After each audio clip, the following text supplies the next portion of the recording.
बदल जाओ वक्त के साथ या फिर वक्त बदलना सीखो। मजबूरियों को मत कोसो, मजबूरियों को मत कोसो, हर हाल में चलना सीखो। Welcome to again spin academy YouTube channel. आप सभी का स्वागत है आपके अपने यूट्यूब चैनल स्पिन एकेडमी पर। चलिए स्टार्ट करते हैं। आज जिस तरह से अपन बात कर रहे हैं कि हर हाल में चलना सीखो और या तो वक्त के साथ बदल जाओ या फिर खुद वक्त को ही बदलना सीखो। चलिए इस वीडियो में हम अब जो है अल्कोहल को फिनोल में बदलना सीखते हैं। आइए जरा बात करते हैं फिनोल की। तो फिनोल का प्रिपरेशन मेथड अपन ये पढ़ेंगे क्योंकि इसका नोमेनक्लेचर और स्ट्रक्चर्स अपन ने पढ़ लिया था। चलिए बात करते हैं फिनोल के प्रिपरेशन मेथड्स की। तो प्रिपरेशन मेथड में हम अगर बात करें मोटी मोटी तो भाई प्रिपरेशन मेथड्स के अंदर 4 प्रिपरेशन मेथड पढ़ेंगे। कितनी? 4 प्रिपरेशन मेथड्स की अपन बात करने वाले हैं, है ना। तो देखो मैं नॉर्मली यहाँ समझा देता हूँ आपको। फॉर प्रिपरेशन मेथड्स कौन कौन सी है। एक आप जो है किससे बनाओगे? क्लोरो बेंजीन से बनाओगे। किससे बनाओगे? क्लोरो बेंजीन से बनाओगे। क्लोरो बेंजीन से बनाओगे, ठीक है ना। तो क्लोरोबेंजीन कैसा होता है? अरे यार सही से बन जा भाई। क्लोरोबेंजीन कैसा होता है? ऐसा होता है क्लोरोबेंजीन, इस तरह का। तो एक तो बनाओगे आप क्लोरोबेंजीन से, और जब क्लोरोबेंजीन से बनाओगे तो इसी रिएक्शन का नेम हो जाएगा स्पेसिफिक डॉस प्रोसेस। क्या हो जाएगा? Dow's process. क्यों? क्योंकि डॉस प्रोसेस की बात करेंगे तो देखेंगे ऐसा इसलिए होता है क्योंकि इससे बदलना कोई सिंपल कहानी नहीं है, इजीली नहीं है, कोई बच्चों का खेल नहीं है ना। इसको बदलना बड़ा कठिन खेल है, इसीलिए अपन इसको ड्रास्टिक कंडीशन में करवाते हैं। दूसरा अपन बेंजीन से बनाएंगे और बेंजीन पर सल्फोनेशन करेंगे। तीसरा अपन जो बनाएंगे वो बनाएंगे एनिलीन से। किससे? एनिलीन से बनाएंगे, और एनिलीन होता है इस तरह का, है ना। क्या होता है एनिलीन? इस तरह का होता है। और एनिलीन से बनाएंगे तो सीधी सीधी कहानी है, यहाँ पर जो नेम रिएक्शन याद रखेंगे वो किससे? डाइएजोनियम सोल्ट से बनाएंगे। डाइएजोनियम सोल्ट से बनाएंगे, और डाइएजोनियम सोल्ट आपने पढ़ा हुआ भी है ना। डाइएजोनियम सोल्ट तो पिछली क्लास में पढ़ा हुआ है, ठीक। और फोर्थ नंबर का जो लास्ट है, फोर्थ नंबर का वो होगा आपका क्यूमीन। क्या होगा? क्यूमीन। और क्यूमीन क्या होता है? बेंजीन पर क्या लगा दें? बेंजीन पर एक आइसो कंपाउंड लगा दें, ऐसा CH3, और ऊपर भी CH3, और सिर्फ यहाँ हाइड्रोजन लगा दें। ये इनसे बनाएंगे, है ना। तो ये ध्यान रखना क्यूमीन क्या होता है, किस तरह का होता है, इन चीजों को याद रखना। चलिए तो ये तो अपन नॉर्मली बात कर रहे हैं, इनको हटा देते हैं। देखो ये तो हो गया आपका फिनोल क्या होता है, और इसको कहां से बनाएंगे, फिनोल कहां से मिलता है। तो इसका आइसोलेशन किया जाता है किससे? कोलतार वगैरह से आइसोलेशन किया जाता है। किससे किया जाता है? कोलतार वगैरह से आइसोलेशन किया जाता है, ठीक है। आइए अब बात करते हैं यहां पर। ओके, तो इसे डॉस प्रोसेस अपन ने जस्ट अभी बोला था, इसको क्या बोलते हैं? डॉस प्रोसेस बोलते हैं। क्या बोलते हैं इसको? डॉस प्रोसेस बोलते हैं। और डॉस प्रोसेस में क्या होता है? देखो सीएल जो है ना वो इजीली रिमूव नहीं होता है। सीएल इजीली रिमूव नहीं हो सकता क्योंकि उसको डबल बॉन्ड कैरेक्टर है। लेकिन सीएल में साथ ही साथ दो चीजें हैं, ये प्लस आर फॉर्म कर रहा है।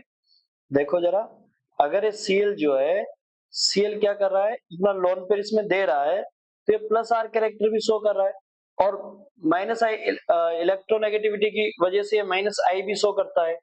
तो यहाँ पर प्लस आर भी होता है और माइनस आई भी होता है, तो यहाँ पर डबल बॉन्ड कैरेक्टर आ जाता है, इसलिए इतना इजी नहीं होता है।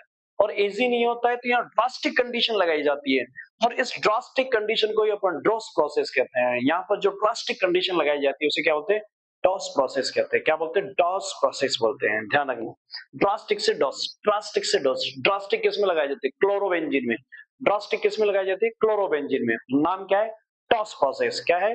Dow's process. और इसकी रिएक्शन करवा रहे तो ड्रास्टिक, कितना ड्रास्टिक, क्या बहुत ज्यादा प्रेशर, बहुत ज्यादा टेम्परेचर, 300 एटमॉस्फेरिक प्रेशर और 623 केल्विन टेम्परेचर, इतना 600 से ज्यादा टेम्परेचर का यूज कर रहे हैं अपन, है ना। ऐसे ड्रास्टिक कंडीशन देने की वजह से क्या बन जाएगा ये, यहाँ पर फिर पॉसिबल होती है रिएक्शन, और हम वहां पर अटैक करवा देंगे न्यूक्लियोफाइल का। किसका अटैक करवा देंगे? न्यूक्लियोफाइल का। तो देखो जरा न्यूक्लियोफाइल अटैक कैसे करेगा, इसका मैकेनिज्म आएगा आगे, वो देखेंगे, तो अपन मैकेनिज्म भी देख लेंगे। तो ये बन गया आपका फिनॉक्साइड, और सोडियम फिनॉक्साइड पे HCl एसिड का अटैक करवा दो तो फिनॉल बन जाएगा, ठीक है ना। इस तरह से देखो यहाँ बोला है इजीली नहीं बनता है। इजीली क्यों नहीं बनता है, रीजन क्या है? डबल बॉन्ड कैरेक्टर है, इजीली रिमूव नहीं हो सकता, इसीलिए क्या लगाया जाता है? ड्रास्टिक कंडीशन लाई जाती है, और इसी को क्या बोलते हैं? ड्रॉस प्रोसेस। न्यूक्लियोफिलिक सब्स्टिट्यूशन रिएक्शन है इसकी, ध्यान रखना। तो ये है वॉल्यूम, ये बेंजीन से जो अपन बना रहे हैं सल्फोनेशन करके, तो वॉल्यूम क्या होता है? वॉल्यूम होता है H2S2O7, है ना। एसिड की प्रिपरेशन मेथड में आपने पढ़ा होगा, पी ब्लॉक के अंदर जब पढ़ा होगा, तो आपने सल्फ्यूरिक एसिड की फॉर्मेशन जब पढ़ते हैं ना, वहां पे पढ़ते हैं इसको, ठीक। नीट वालों ने नहीं देखा होगा ये, IIT वालों को ये पढ़ने को मिल जाता है। गई तो उसके बाद अपन बेस से रिएक्शन करवा देंगे और फिनॉक्साइड बन जाएगा, फिर एसिड से रिएक्ट करवा के वापस क्या बन जाएगा आपके पास, ये देखो वॉल्यूम क्या होता है? H2S2O7 होता है ना। तो बस ये इससे रिएक्शन करवा देते हैं मैंने। अब आ जाओ, ये आ गया आपके पास, क्या बोल रहा है? इसकी मैकेनिज्म बताइए, किसकी है? डॉस प्रोसेस की। किसकी है? डॉस प्रोसेस की। तो लो भैया मैकेनिज्म भी बता देते हैं इसकी, मैंने बोला ना मैकेनिज्म आएगा। देखो बेस ने अटैक किया, क्योंकि माइनस आई इफेक्ट है तो थोड़ा बहुत इलेक्ट्रोफाइल पोजीशन बन रही है, और के कंपैरिजन में Cl के पास बन रही है, तो थोड़ा बहुत ये अटैक करता है, लेकिन रेजोनेंस होना स्टार्ट हो जाएगा। जैसे यहाँ अटैक करेगा रेजोनेंस होगा, और ये बिना इजीली नहीं, ऐसे नहीं हो सकता, नॉर्मली नहीं हो सकता। जब तक आप हाई प्रेशर और टेम्परेचर नहीं दोगे तब तक ये OHCl के ऊपर अटैक कर ही नहीं सकता, ध्यान रखना। ये तभी कर पाएगा, इसी ड्रास्टिक कंडीशन कह रहे हैं अपन। अगर आपने बिना टेम्परेचर प्रेशर के किया तो Cl पे अटैक नहीं कर पाएगा OH, और ये इस तरह से फिनॉक्साइड यहाँ बन जाएगा। यहाँ क्या बन जाएगा? फिनॉक्साइड आयन बन जाएगा। कहां पर? यहाँ पर जो है ये हो जाएगा इस तरह से,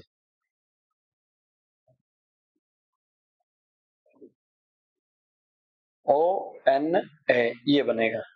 इस पे माइनस होगा और इस पर प्लस होगा, इस पे क्या होगा? माइनस होगा, ठीक है ना। ये है फिनॉक्साइड, सोडियम फिनॉक्साइड, और उस पे एसिड का अटैक करवा दो तो बस वहां से Na हट जाएगा।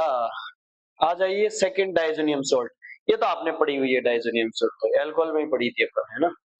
तो देखो अमाइन में पढ़ी है, और पढ़ी है आपने हेलो एल्केन में पढ़ी थी, हेलो एल्केन में हेलो एरिन बनाने के लिए, है ना, फर्स्ट चैप्टर में, मतलब ऑर्गेनिक के फर्स्ट चैप्टर में, 6 नंबर के चैप्टर में की जो बात कर रहे हैं उसमें। देखो ये डाइजोनियम सोल्ट है, उस पे वाटर का अटैक करवाएंगे तो आपका बन जाएगा फिनॉल। इसे डाइजोनियम सोल्ट बोलते हैं, और इसका टेम्परेचर 0 से 5 डिग्री सेंटीग्रेड रहता है। ये है क्यूमीन, क्यूमीन पे ऑक्सीडेशन करके प्रोक्साइड बना देते हैं। क्यूमीन पे ऑक्सीडेशन करके क्या बना देते हैं? ऑक्साइड। तो देखो एक तरफ क्यूमीन है, एक तरफ क्या है? हाइड्रोजन है। एक तरफ क्यूमीन है और एक तरफ क्या है? हाइड्रोजन है। तो अपन क्या बोल देंगे इसको? Cumene hydrogen peroxide, cumene hydrogen peroxide, ठीक है ना। और अब इस पे अपन अटैक करवा देते हैं एसिड का, या वाटर वर्कअप करवा देते हैं, है ना, हाइड्रोलाइज करवा देंगे, तो यहाँ पर क्या बन जाएगा? फिनोल बन जाएगा, और दूसरा एसीटोन बन जाएगा, ठीक है। तो ये एसिड कैटलिस्ट से रिएक्शन करवाइए, इसकी यील्ड बन गई है, ऑल्सो गुड यील्ड होती है, तो ध्यान रखना क्यूमीन से गुड यील्ड बनती है। ये आपका मैकेनिज्म बोल रहा है किसका? एनिलीन का। पर ये तो पड़ी हुई है मैकेनिज्म इसका, तो कितना बार का। यहाँ पर NO जो है वो एक इलेक्ट्रोफाइल बन जाता है, और N इलेक्ट्रोफाइल पर जो एनिलीन के लोन पेयर है वो अटैक कर देंगे, और जो एनिलीन पर के N पर H है, उन H को हटा हटा के कहां पे लगा दिया जाएगा? NO के ऑक्सीजन पे लगा दिया जाएगा, और वहां से क्या रिमूव कर दिया जाएगा? लास्ट में वाटर रिमूव कर दिया जाएगा, ठीक है ना। और वाटर रिमूव हो गया, और उसके बाद क्या हो जाएगा? यहाँ पर ये अटैक कर देगा, कौन? जो है आपका वाटर अटैक करवा देंगे, है ना। न्यूक्लियोफाइल लाना है, OH लाना है कहीं से, तो अपन क्या कर देंगे? लास्ट में इस पर अटैक करवा देंगे वाटर का, और यहाँ से रिमूव हो गया, तो बन गया फिनॉल, ठीक है ना भाई। तो ये आपके पास, अब देखो समरी में अपन ने पहले क्या पढ़ी थी? डॉस प्रोसेस पढ़ा था। क्लोरोबेंजीन से ये ड्रास्टिक कंडीशन होती है, इसे डॉस प्रोसेस कहते हैं। क्लोरोबेंजीन से फिनोल बनाते हैं और क्लोरोबेंजीन से फिनोल बनाना क्या कहलाता है? Drastic condition, Dow's process. Drastic condition में क्या है? 623 केल्विन से 300 एटमॉस्फेरिक प्रेशर। दूसरा क्या है? क्यूमीन। क्यूमीन में क्या है? सॉरी क्यूमीन नहीं, बेंजीन। बेंजीन से ओलिम की रिएक्शन करवाते हैं और वहां पर क्या बन जाता है आपके पास? सल्फोनेशन रिएक्शन होती है पहली, तो सल्फोनेशन करवा देंगे। सल्फोनेशन से फिर उसका एसिड से रिएक्शन करवा के फिनॉल बना देंगे, एसिड और बेस से। तो एसिड बेस रिएक्शन करवा के फिनॉल बना देंगे। फिर आता है क्यूमीन। क्यूमीन पे पहला क्या कर देते हैं? ऑक्सीडेशन कर देते हैं, जिससे पेरोक्साइड बन जाता है। पेरोक्साइड का हम हाइड्रोलाइज करवा देंगे, जिससे क्यूमीन फिनॉल बन जाता है। और लास्ट एंड फाइनल एनिलीन, जो डायजोनियम सोल्ट से करवाते हैं और उस पे एक OH का अटैक करवाते हैं, जो वाटर के थ्रू करवाते हैं, और आपके पास बन जाएगा फिनोल। तो ये आपकी 4 की 4 रिएक्शंस याद रखनी है। किसकी किसकी याद रखनी है? ये 4 की 4 रिएक्शंस फिनोल के प्रिपरेशन मेथड्स की याद रखनी है। किस किस से याद करो, किस किस से बनानी है? क्लोरोबेंजीन से बनानी है। क्लोरोबेंजीन से बनना इजी नहीं होता है, इसीलिए इसे ड्रास्टिक कंडीशन में करवाया जाता है, और ड्रास्टिक कंडीशन है इसीलिए उसको ड्रॉस प्रोसेस बोलते हैं। ड्रास्टिक कंडीशन है तो कंडीशन कैसी लाई जाती है? हाई प्रेशर, हाई टेम्परेचर पर करवाया जाता है। कितना टेम्परेचर, कितना प्रेशर? 300 atmospheric pressure. और कितना प्रेशर? 300 एटमॉस्फेरिक प्रेशर और कितना टेम्परेचर? 623 केल्विन के आसपास का टेम्परेचर होता है। फिर अपन ने बात की बेंजीन। बेंजीन पर सल्फोनेशन करवा देते हैं, किससे? वॉल्यूम से करवा देते हैं, H2SO7 से करवाते हैं। तो वॉल्यूम से अटैक करवाने पर सल्फोनेशन होता है, और फिर उसके बाद अपन क्या करवा देते हैं? बेस से रिएक्शन करवा के फिनॉक्साइड बना लेते हैं, जिसपे एसिड का अटैक करवा के फिनॉल बना ले लेते हैं, फिनॉल बन जाता है। फिर जो है थर्ड वाली, उसकी बात करते हैं। तो अपने पास किससे रिएक्शन करवाएंगे थर्ड वाली में? आपका बेंजीन हो गया, क्यूमीन से रिएक्शन करवा दो। क्यूमीन में क्या करते हैं? क्यूमीन में ऑक्सीडेशन करके प्रोक्साइड बना लेते हैं, तो क्यूमीन हाइड्रोजन प्रोक्साइड बन जाता है, और वहां पर फिर अपन किसका अटैक करवा देते हैं? हम एसिड का अटैक करवा के क्या कर देते हैं? हाइड्रोलाइज करके उसका क्या करवा देंगे? हाइड्रोलाइज करवा देंगे, जिससे वहां पर क्या बन जाएगा? फिनोल बन जाएगा। फिर अपन बात करते हैं लास्ट एंड फाइनल वाली। तो लास्ट एंड फाइनल वाली में क्या है आपके पास? एनिलीन से है। एनिलीन से तो डायजोनियम सॉल्ट से बनता है, और डायजोनियम सॉल्ट में हम किसी बेस का अटैक करवा के क्या करवा देते हैं? बेस में भी कौन सा है? OH होना चाहिए, उसका अटैक करवा देंगे, जिससे क्या बन जाएगा अपने पास? फिनॉल बन जाएगा। तो 4 मैकेनिज्म याद रखना आपको, 4 रिएक्शंस याद रखना, और इससे ज्यादा कुछ नहीं। अब आते हैं इसकी प्रॉपर्टीज पर। तो प्रॉपर्टीज जो है वो फिजिकल प्रॉपर्टीज भी होती है, केमिकल प्रॉपर्टीज भी होती है ना। और इसका एक कैरेक्टर है एसिडिक कैरेक्टर। एसिडिक कैरेक्टर से क्वेश्चन बहुत अच्छे पूछे जाते हैं, है ना। और एस्टरिफिकेशन रिएक्शन वो देखेंगे, अल्कोहल की एस्टरिफिकेशन रिएक्शन होती है, तो उसकी केमिकल रिएक्शंस में पढ़ लेंगे। फिजिकल प्रॉपर्टीज की बात करें तो फिजिकल प्रॉपर्टीज, अल्कोहल की बात करो, फिनोल की बात करो, पहली कंडीशन तो यही है कि दोनों को देखो आप। एक पे क्या मिल रहा है आपको? एक पे मिल रहा है O, एक पे क्या मिल रहा है? O और बेंजीन। एक पे क्या मिल रहा है? OH और बेंजीन, और OH और एल्काइल ग्रुप मिल रहा है। क्या मिल रहा है? एल्काइल ग्रुप मिल रहा है। बेंजीन वाले में एक्चुअल में क्या हो जाता है? रेजोनेंस हो जाता है। क्या हो जाता है? रेजोनेंस हो जाता है, और एल्काइल में रेजोनेंस पॉसिबल नहीं है। तो देखेंगे उसको एसिडिक कैरेक्टर के अंदर। अभी पहले अपन थोड़ा सा बॉइलिंग और सोलिबिलिटी की बात कर लेते हैं। देखो बॉइलिंग में ज्यादा कोई बड़ी बात नहीं है। बॉइलिंग पॉइंट तो आपको ये ध्यान रखना है कि जैसे जैसे नंबर ऑफ कार्बन बढ़ने से मास बढ़ेगा, वैसे वैसे बॉइलिंग पॉइंट्स बढ़ता चला जाएगा। तो नॉर्मली अगर बात कर रहे हैं तो इनमें बॉइलिंग पॉइंट्स, अगर कार्बन नंबर ऑफ कार्बन बढ़ते हैं तो आपके पास बॉइलिंग पॉइंट बढ़ जाएगा। जैसे यहाँ पर 2 कार्बन का अल्कोहल लिया, यहाँ पर 4 कार्बन का लिया, तो बॉइलिंग पॉइंट किसका ज्यादा होगा? 4 कार्बन का हो जाएगा ज्यादा, है ना। यस। फिर जैसे यहाँ पर अल्कोहल और फिनोल की बात कर रहे हैं, तो अपन एक ब्रांचिंग और स्ट्रेट वाले की बात करते हैं। तो स्ट्रेट वालों का बॉइलिंग पॉइंट ज्यादा होगा ब्रांचिंग के कंपैरिजन में। रीजन क्या है? रीजन ये है कि स्ट्रेट वालों का क्लोज पैकेजिंग होती है। रीजन क्या है कि स्ट्रेट वालों का क्यों होता है? क्योंकि उसकी क्या होती है? क्लोज पैकेजिंग होती है। अब देखो ब्रांचिंग है और स्ट्रेट है, तो अगर स्ट्रेट वाले हैं तो ऐसे ऐसे होंगे, स्ट्रेट वाले तो ऐसे ऐसे होंगे, और ऐसे ऐसे तो उनके बीच में जो स्पेस है वो कम होगा, है ना। कैसा होगा? कम होगा। तो इनकी पैकेजिंग अच्छी होगी। और ब्रांचिंग होंगे, अगर ब्रांचिंग है, किधर गया भाई? हाँ ब्रांचिंग है, तो देखो पहले वाले में मान लीजिए ब्रांचिंग है ऐसे ऐसे, फिर दूसरा बनेगा तो ये ब्रांचिंग ऐसे, है ना। तो इसमें क्या होता है, स्पेस ज्यादा है ना, स्पेस ज्यादा है तो हीट जल्दी चली जाएगी, इसलिए ब्रेक डाउन भी जल्दी हो जाएगा, तो बॉइलिंग पॉइंट भी कम होता है। जबकि इसकी क्लोज पैकेजिंग होती है तो इसमें हीट इजीली नहीं जाती है, इसलिए वो जल्दी से जो है ब्रेक डाउन भी नहीं होगा, है ना। तो बॉइलिंग पॉइंट इसका क्या होगा, ज्यादा ही होगा। तो याद रखना आप, तो ब्रांचिंग वालों में और स्ट्रेट वालों में, तो स्ट्रेट वालों की ज्यादा होगी, ब्रांचिंग वालों की कम होती है ना। तो देखो ये है ब्रांचिंग स्ट्रेट का काम। हाँ, एक आपसे पूछा जा रहा है कि एल्कोहल है, ईथर है और हाइड्रोकार्बन है। क्या है, एल्कोहल है, ईथर है और हाइड्रोकार्बन है, तो किसका बॉइलिंग पॉइंट ज्यादा होगा, एल्कोहल का होगा। कितना होगा, 351 हो रहा है। फिर किसका है, ईथर का है। फिर किसका है, हाइड्रोकार्बन। तो हाइड्रोकार्बन में O नहीं है और एल्कोहल में O के साथ H है, ईथर में H नहीं है, ध्यान रखना। तो O होने से ईथर में अट्रैक्शन होगा, लेकिन उतना अच्छा अट्रैक्शन नहीं होगा और पोलराइजेशन कम है। लेकिन अल्कोहल में O के साथ H होने से इलेक्ट्रोनेगेटिविटी डिफरेंस ज्यादा है, इसलिए पोलराइजेशन ज्यादा है, अट्रैक्शन अच्छा है और वहां पर एक बॉन्ड फॉर्मेशन हो रहा है, हाइड्रोजन बॉन्डिंग। क्या है, हाइड्रोजन बॉन्डिंग। तो आपसे अगर रीजन पूछे why the alcohol having high boiling point then the ether and hydrocarbon, तो what is the reason of this, तो क्या बोलोगे आप, सिंपली क्या आंसर आंसर दोगे। Your answer will be because the alcohol have hydrogen bonding between the molecules. क्या है वहां पर, हाइड्रोजन बॉन्डिंग है मॉलिक्यूल्स के बीच में, है ना, ये ध्यान रखना। तो इसका रीजन क्या है, हाइड्रोजन बॉन्डिंग है, इस तरह से हाइड्रोजन बॉन्डिंग बन जाती है। सोलिबिलिटी, अब सोलिबिलिटी है तो सोलिबिलिटी का रीजन भी क्या है, आपके पास अल्कोहल और फिनोल है। तो देखो water is a polar nature components and the alcohol also having a polar nature components, so they have a form a better hydrogen bonding between the water and alcohol. तो उनके बीच में hydrogen bonding अच्छी होती है, इस वजह से वहां पर सोलिबिलिटी भी अच्छी होगी, क्योंकि अट्रैक्शन है। आपने नॉर्मली पढ़ा होगा ना कि लाइक डिजोल्व लाइक, मतलब आपका पोलर पोलर में डिजोल्व होता है, नॉन पोलर में डिजोल्व होता है। वाटर पोलर है और अल्कोहल भी जो है वो पोलर है, इस वजह से।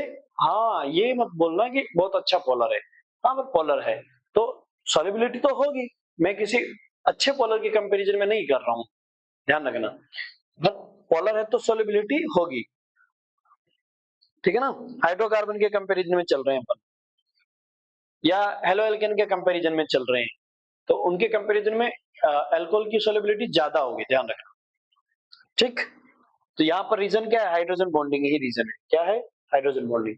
दूसरी बात, एल्काइल ग्रुप्स जैसे जैसे बढ़ते जाएंगे तो सोलिबिलिटी क्या हो जाएगी, डिक्रीज हो जाएगी। जैसे एक में जो है आपके एल्काइल ग्रुप जो है वो कैसा है, 2 कार्बन का है, एक में जो है आपके पास कार्बन ज्यादा है, नंबर ऑफ कार्बन 1 2 3 4 5 6 कार्बन का है, एक 2 कार्बन का, एक 6 कार्बन का।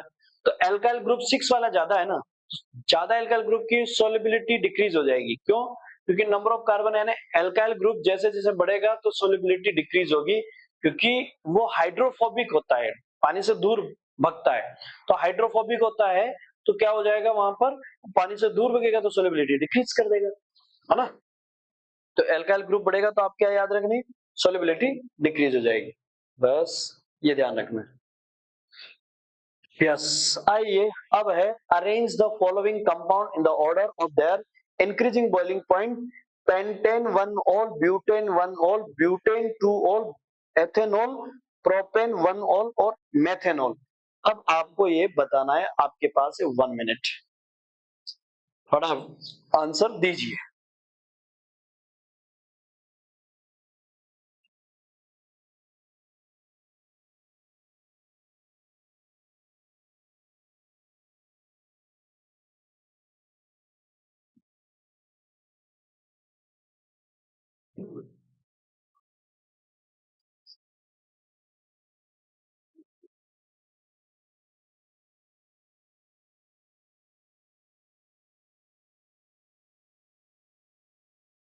यस, हो पाया आंसर।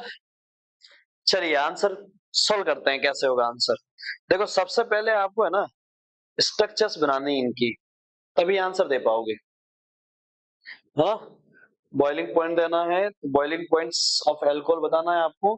तो नंबर ऑफ कार्बन बढ़ जाएगा तो क्या हो जाएगा, क्या करेगा, नंबर ऑफ कार्बन बढ़ने पर बॉइलिंग पॉइंट बढ़ जाएगा, है ना। Decrease with the increase of the branching, अगर ब्रांचिंग बढ़ेगी तो बॉइलिंग पॉइंट घट जाएगा।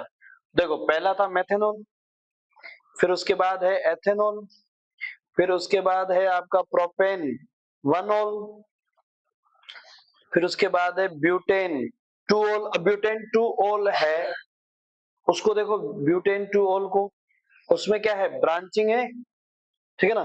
फिर आ जाओ स्ट्रेट वाला आ गया फिर से, तो नंबर ऑफ कार्बन बढ़ गए ना, number of carbon butane one mole, और फिर आए पेंटेन वन मोल। तो देखो यहाँ पेंटेन वन मोल में क्या है, कार्बन कितने हैं, 5 है, क्या है, 5 है। इसमें कितने कार्बन है, 1 2 3 4 एंड 5, इसमें 5 कार्बन है, इसमें 4 कार्बन है। अब इसमें कार्बन कितने, 1 2 3 4, इसमें भी 4 है, इसमें भी 4 है।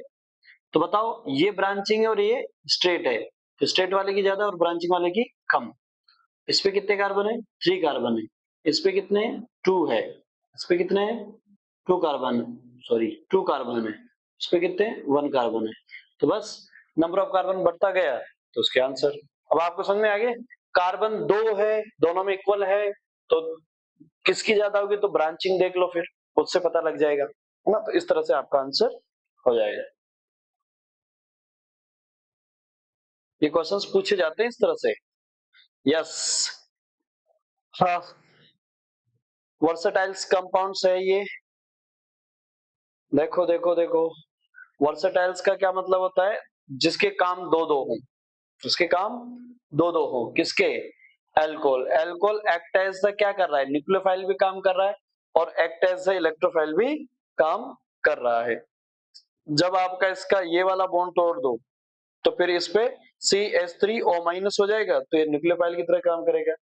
जब आप इसका ये वाला बॉन्ड तोड़ दो तो कार्बन पर पॉजिटिव चार्ज आ जाएगा, तो इलेक्ट्रोफाइल की तरह काम करेगा, है ना। तो 2 काम हुए कि नहीं हुए, हो गए। तो जब ये न्यूक्लियोफाइल की तरह काम करेगा तो इस पे अटैक कर देगा, है ना। यहाँ से H निकाल देना, तो बन जाएगा कंपाउंड ईथर, ठीक।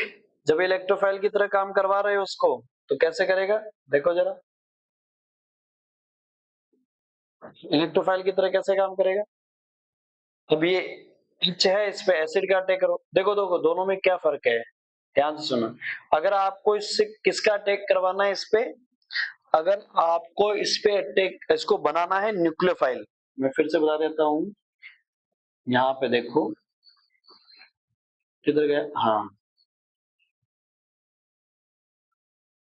देखो देखो, अगर आपको ये न्यूक्लियोफाइल बनाना है तो एल्कोहल पे क्या करना, आप बेस का अटैक करवाना है, किसका, बेस का।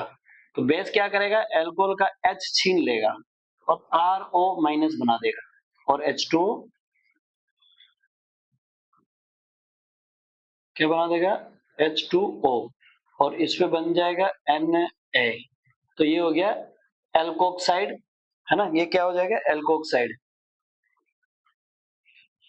हाँ, तो सोडियम, सोडियम एल्कोक्साइड हो जाएगा, क्या हो जाएगा, सोडियम एल्कोक्साइड बन जाएगा। और अगर आपको इसको क्या बनाना है, न्यूक्लियोफाइल बनाना है तो बेस का, और इलेक्ट्रोफाइल बनाना है तो एसिड का। अगर आपको इसको क्या बनाना है, इलेक्ट्रोफाइल बनाना है, तो देखो इलेक्ट्रोफाइल बनाना है तो इस पे किसका अटैक करवा दो, एसिड का अटैक करवा दो। एसिड का जैसे अटैक होगा, यहाँ से क्या निकल जाएगा, H2O निकल जाएगा, और कार्बन पर क्या आ जाएगा, बस कार्बन पर पॉजिटिव चार्ज आ जाएगा, फिर न्यूक्लियोफाइल बना देना। तो बस अपना इजी इजी काम है। इसको, एल्कोहल को अगर आपको क्या बनाना है, एल्कोहल को अगर आपको इलेक्ट्रोफाइल बनाना है तो एल्कोहल पे करवा दो अटैक एसिड का। एल्कोहल पे होता है लोन पेयर, लोन पेयर कर देगा इस पे अटैक, बन जाएगा ROH और H पॉजिटिव चार्ज, और ये यहां से कर जाएगा ब्रेक डाउन। जैसे ही ब्रेक डाउन करेगा, जैसे ब्रेक डाउन करेगा तो यहाँ पर हो जाएगा इस R पर पॉजिटिव, तो बन जाएगा कार्बोकेटाइन। क्या बन जाएगा, कार्बोकेटाइन। और फिर इस पे आप क्या करवा दो, किसी भी न्यूक्लियोफाइल का अटैक करवा दो, बस हो जाएगा सिंपली। तो न्यूक्लियोफाइल लाके अटैक कर देगा इस पे। हाँ,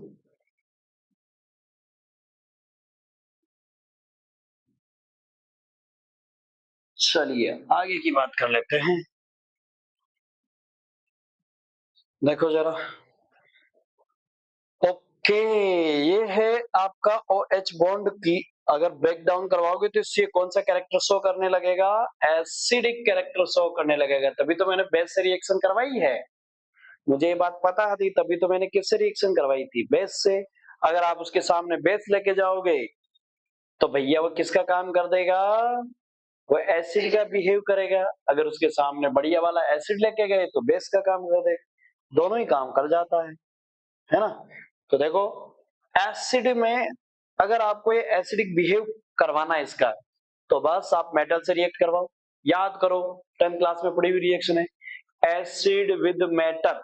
एसिड को मेटल के साथ रिएक्ट करवाते हैं तो salt plus H2 gas remove होती है। क्या होती है?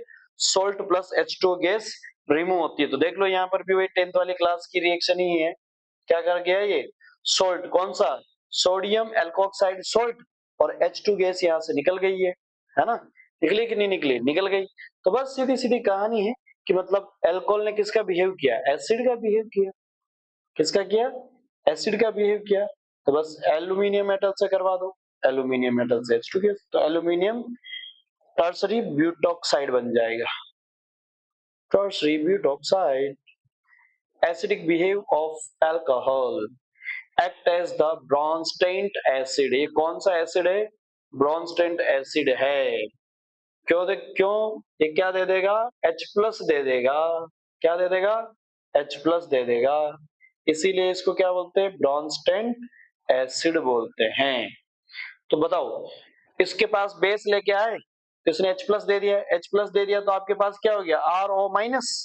RO माइनस तो इसको बोल देंगे कॉन्जुगेट बेस, और B के साथ H जुड़ गया तो इसको बोल देंगे कॉन्जुगेट एसिड। क्या बोल देंगे? Conjugate acid. ठीक है? यस, ये पोलराइजेशन है यहाँ पर, primary secondary tertiary. Order of the acidity of alcohol. तो भाई जैसे जैसे आपके पास एल्काइल ग्रुप बढ़ते चले जाएंगे, उसकी पोलर नेचर कम होती चली जाएगी, इस वजह से वहां पर एसिडिक कैरेक्टर भी कम होता चला जाएगा। आप ऐसे समझ सकते हो, अदरवाइज क्या समझना है? देखो,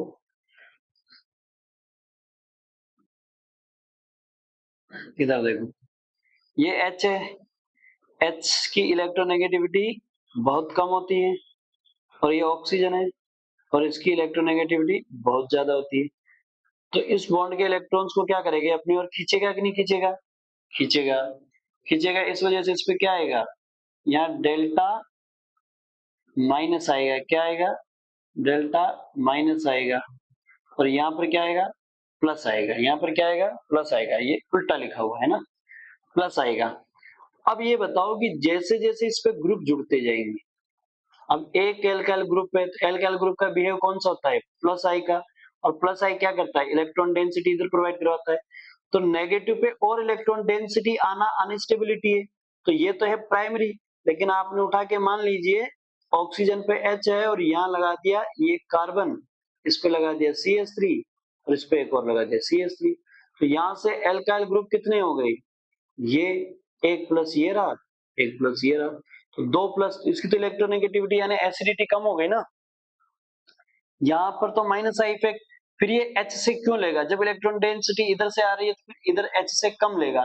कम लेगा तो फिर इसकी पोलैरिटी क्या हो जाएगी? कम हो जाएगी। कम हो जाएगी तो H भी नहीं निकलेगा इतना इजी, है ना? तो इसलिए आपको एसिडिटी की बात करो तो प्राइमरी की सबसे ज्यादा, फिर सेकेंडरी की, टर्सरी की सबसे कम। टर्सरी की सबसे कम होती है, जैसे ये रहा। तो एसिडिटी सबसे बढ़िया किसकी होगी? प्राइमरी की, है ना? Yes, compare the acidity character of alcohol and water. ओहो, अल्कोहल और वाटर की करनी है आपको कंपैरिजन। तो भैया ये अल्कोहल है, इस अल्कोहल में आपने क्या किया है? RO माइनस ब्रेक डाउन किया तो RO माइनस और H प्लस बना है। तो यहाँ पर एल्कोक्साइड आयन बना है। क्या बना है? Alkoxide ion. फिर इसी एल्कोक्साइड आयन को आपने वाटर के साथ ले गए तो यहाँ पर क्या हो जाएगा, H प्लस जुड़ जाएगा इसके साथ, तो ये प्रोटोनेशन हो जाएगा इसका और OH माइनस निकल जाएगा कॉन्जुगेट के साथ, है ना। स्ट्रॉन्ग बेस और वीक एसिड, स्ट्रॉन्ग बेस और वीक एसिड। तो आपके पास एल्कोहल जो है वो बेस की तरह काम कर गया और वाटर एक एसिड की तरह, क्योंकि उसने वाटर ने क्या दे दिया, H प्लस दिया है कि नहीं दिया, दिया ना। बस सिंपल सी बात है कि वहां पर वो एसिड का काम करेगी। चलिए एसिडिटी ऑफ, हाँ एसिड ऑफ फिनोल, हालांकि आप ये मत बोलना इसमें वाटर के साथ इसके साथ कोई खास एसिडिटी शो ऑफ नहीं होती है। Alcohol are weaker acid than water, ध्यान से सुनना, इतनी कोई खास एसिडिटी नहीं होती है ना, इतनी खास नहीं होती है, पर थोड़ी बहुत होती ही है। अगर बहुत ज्यादा खास होती तो एल्कोहल का कंपोनेंट जो है वो वाइन में होता है, और वाइन में होता है तो वो आपके अंदर, क्योंकि ड्रिंक करने वाले तो क्या करते हैं, पानी डालते हैं कि नहीं डालते, डालते हैं। अगर ऐसा होता, बहुत ज्यादा नेचर होती है ऐसी, तो एसिडिटी बहुत ज्यादा बन जाती है उसमें और फिर प्रॉब्लम्स करने लगती। इतना स्ट्रॉन्गनेस में नहीं होता है, वीकर्स होते हैं। तो देखो एल्कोहल्स आर वीकर एसिड, कैसा है, वीकर एसिड है, वीकर देन वाटर, वाटर के कंपैरिजन में क्या है, वो बहुत ज्यादा वीकर है, ध्यान रखना ना, वीकर एसिड है। तो जब वाटर को तो आप साइन कर सकते हो तो फिर अल्कोहल को तो कर ही सकते हो। एसिडिटी ऑफ फिनोल, अब फिनोल की बात करते हैं, फिनोल और अल्कोहल पे। देखो भाई फिनोल पे ना, फिनोल पे आप मेटल से रिएक्ट करवाओगे तो फिनोक्साइड आयन बनाएगा, वहां एल्कोक्साइड बना करता था, यहाँ फिनोल फिनोक्साइड बना करता है। तो यहाँ पर है ना रेजोनेटिक कंडीशन की वजह से क्या हो जाता है, मोर स्टेबल होता है। अब आपको ये देखना है, ध्यान से सुनो, आपको ये कंपैरिजन करना है कि सर एल्कोहल और फिनोल में दोनों में से बढ़िया एसिड कौन है, एल्कोहल और फिनोल में बढ़िया एसिड कौन है। जैसे ये एल्कोहल है, एथेनॉल है, और एथेनॉल का H हटा के यहाँ पर सोडियम से रिएक्ट करवाई तो आपको क्या मिलेगा, CH2O माइनस मिलेगा। ऐसे ही आपने क्या किया कि फिनोल की बात की, तो फिनोल की बात की तो फिनोल को आपने जब रिएक्ट करवाया तो फिनोल से भी क्या जाएगा, H जाएगा, और जब H जाएगा तो आपको क्या मिल जाएगा, फिनोक्साइड मिल जाएगा, ठीक है ना, क्या मिल जाएगा, फिनोक्साइड मिल जाएगा। लेकिन भाई इस फिनोक्साइड की स्टेबिलिटी है ज्यादा, due to resonance, due to resonance, जबकि ये रेजोनेंस करे तो कहाँ करे, ये तो रेजोनेंस करेगा नहीं, तो ये थोड़ा अनस्टेबल है, जबकि ये मोर स्टेबल है, मोर स्टेबल है। तो जो मोर स्टेबल है, देखो देखो देखो देखो देखो भाई, कोई आपको छोड़ के चला जाए और उसके बगैर आप स्टेबल ही नहीं हो तो क्या करोगे, उसको वापस बुलाने की कोशिश करोगे। तो कोई आपको छोड़ के चला जाए और छोड़ के चले जाने के बाद भी आप स्टेबल हो, आपको इतनी कमी महसूस नहीं हो रही है उसकी, तो वो भी फिर जल्दी ही चला जाएगा, है कि नहीं। अगर ऐसा है तो ये बॉन्ड ब्रेक डाउन होने के चांसेस ज्यादा है, जो आदमी छोड़ के चला जाए और स्टेबल हो जाए तो ये जल्दी ब्रेक डाउन हो जाएगा। तो यहाँ पर भी क्या है, H और फिनोल में से H अगर टूट के चला गया H प्लस की फॉर्म में, और जो बनने वाला फिनोक्साइड यानी कॉन्जुगेट बेस है वो अगर स्टेबल है तो फिर H को इजीली दिया जा सकता है, H को इजीली रिमूव किया जा सकता है, उसे छुड़ाया जा सकता है, तो वो अच्छा एसिड होगा।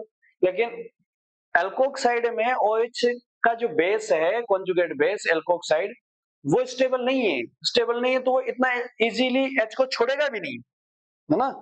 इसलिए जो जितना जल्दी जितना इजी H प्लस देगा वही तो एसिड होता है। और ये स्टेबल क्यों है, क्योंकि रेजोनेंस है बेंजीन रिंग के साथ में, ये ध्यान रखना है ना। इसीलिए अच्छा एसिड कौन होगा, phenol, phenol is the good acid as compare to alcohol. क्यों, रीजन क्या है, मोर स्टेबल कॉन्जुगेट बेस बनता है, और एसिड में उसमें एल्कोहल में लेस स्टेबल बनता है। रेजोनेंस के थ्रू हो जाता है। तो ये है भाई रेजोनेंस। देखो रेजोनेंस चल रहा है, ये गया आपका, देखो देखो देखो वापस से फिर से देखो, यहां से लोन पेयर दिया किसने, ये लोन पेयर दिया, तो पाई जो है कॉन्जुगेट वो आगे चला जाएगा, तो आ जाएगा नेगेटिव, उसमें क्या जाएगा नेगेटिव, फिर ये नेगेटिव आगे चला जाएगा और अगला पाई जो है वो नेगेटिव में चला जाएगा, तो ये बन जाएगा, फिर ये वाला नेगेटिव चला जाएगा और पाई जो है नेगेटिव में कन्वर्ट हो जाएगा, तो ये वाला बन जाएगा, और ये वापस पाई में चला जाएगा और पाई जो है वापस जो है पॉजिटिव वाले में चला जाएगा, तो वापस बन गई। तो ये किसकी रेजोनेटिक स्ट्रक्चर है, फिनोल की रेजोनेटिक स्ट्रक्चर है। तो जिसमें रेजोनेंस ज्यादा होता है उसकी स्टेबिलिटी ज्यादा होती है, ठीक है भाई। तो फेनॉक्साइड में भी यही है, रेजोनेंस होगा तो ये चला, लो देखो देखो, ये चला, ये चला, यहां से यहां, यहां से फिर यहां, तो बन गया। हाँ, इसीलिए ये रेजोनेंस की वजह से स्टेबल है। तो phenol is the acidic in nature, phenol क्या है, एसिडिक नेचर का है, क्योंकि उसका conjugate base more stable form होता है ड्यू टू रेजोनेंस, ठीक है ना। Yes yes yes yes yes yes. तो ये लो भैया, जो एल्कोहल है वो स्लोली H प्लस देगा जबकि फास्टली H प्लस देता है, तो याद रख लेना कौन अच्छा एसिड है, फिनोल अच्छा एसिड है। हाँ, अब आइए जरा एसिडिक कैरेक्टर की बात करो, तो एसिडिक कैरेक्टर है ना, किसका बढ़ जाएगा, कौन बढ़ाएगा कौन घटाएगा, ध्यान से सुनो, ध्यान से सुनो, ध्यान से सुनो, ये वाला माइनस आई इफेक्ट जो है वो एसिडिक कैरेक्टर को क्या कर देता है, बढ़ा देता है, क्या कर देता है, बढ़ा देता है। तो आप ऐसे बोलना, acidity is directly proportional two electron withdrawing group, और ये डोनेटिंग ग्रुप वाला है, तो acidity inversely proportional two electron donating group, और ये कौन सा है, इलेक्ट्रॉन विड्रॉइंग ग्रुप। तो इलेक्ट्रॉन विड्रॉइंग ग्रुप तो एसिडिटी को बढ़ाता है और इलेक्ट्रॉन डोनेटिंग ग्रुप एसिडिटी को घटाता है, ठीक है ना। ये फॉर्मूला आप याद रखना बस, सिंपली। चलिए आगे देखो, effect of the electron withdrawing groups क्या करता है, एसिडिटी बढ़ाता है। हाँ भाई क्या बोल रहा है, हाँ, increase the acidic nature of the phenols, अगर NO ये माइनस आई वाले लग जाएंगे तो क्या करेंगे, ये एसिडिटी बढ़ा देंगे, जैसे NO2 लग गया तो ये क्या करेगा, एसिडिटी बढ़ा देगा, क्या करा देगा, बढ़ा देगा। तो देखो ऑर्थो पे है, पेरा पे है और मेटा पे है, तो रेजोनेंस का बढ़िया इफेक्ट पेरा पर, फिर ऑर्थो और मेटा। ऑर्थो पे एक्चुअल में क्या है, ऑर्थो पे अच्छा होता है लेकिन यहाँ एक अट्रैक्शन बनने लगता है तो इजीली नहीं दे पाता है H प्लस, है ना, थोड़ी देर पास में है ना नाइट्रोजन, तो इसमें इंट्रा हाइड्रोजन बॉन्डिंग बन जाती है, इसमें क्या बन जाती है, इंट्रा हाइड्रोजन बॉन्डिंग बन जाती है, इस वजह से H जो है वो दे नहीं पाएगा। कहां बन गई इंट्रा, ये रही, ये है intra hydrogen bonding, intra hydrogen bonding होने की वजह से ऐसा हो गया है, ठीक है ना। चलिए, वहां अलग से हाइड्रोजन को पकड़ के रखा हुआ है साइड वाला NO2, तो इतना इजीली दे नहीं पाता है as compare to phenol, sorry para वाले।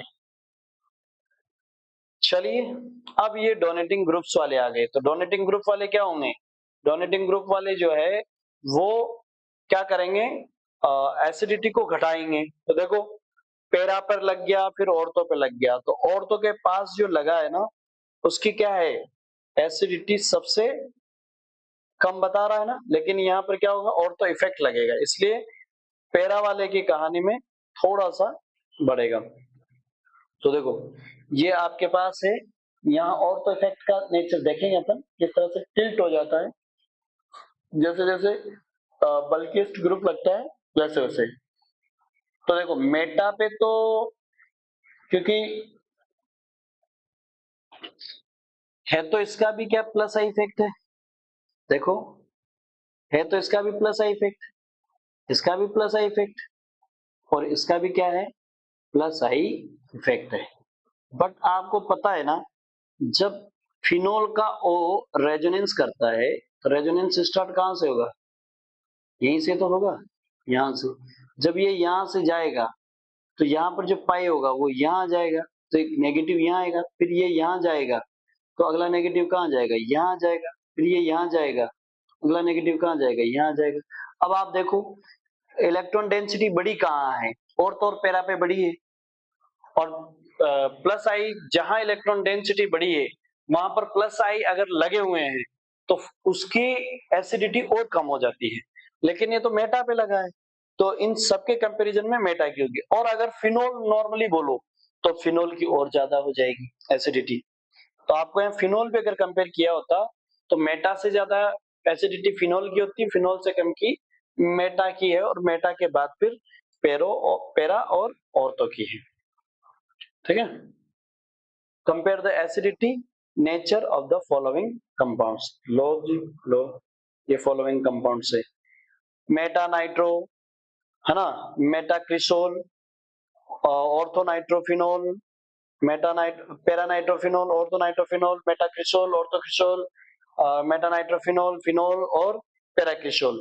ये इनकी स्ट्रक्चर याद करो, अभी जस्ट इससे पहले अपन ने पढ़ी थी, तब स्ट्रक्चर्स पढ़ी थी अपन ने ना, वही स्ट्रक्चर देखो यहाँ काम आती है, ऐसे इस तरह से वो स्ट्रक्चर्स को दे सकता है। तो देखो जरा क्या क्या होगी।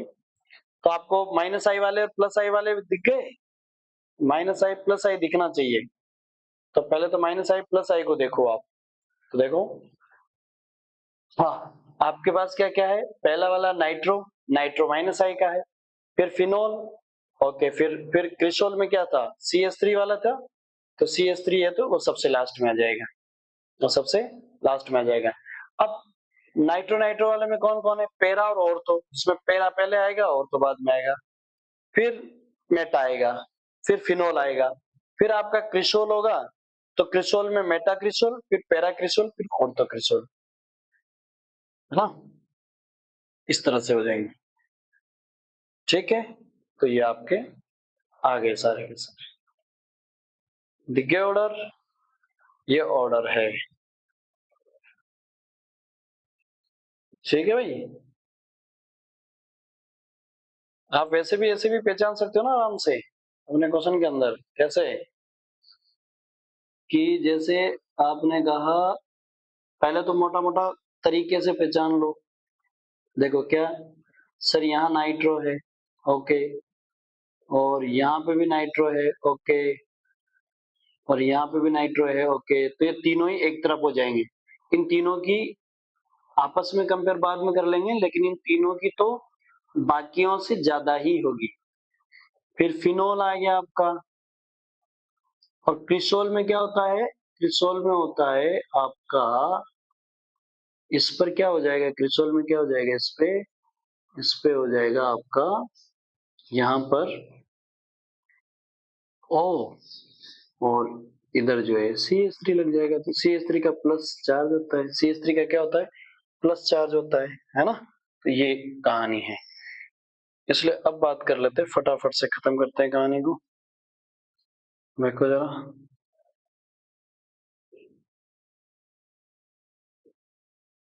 इस तरह से अपन सेपरेट कर लेंगे, तो यही सेपरेशन पहले देखा यहाँ।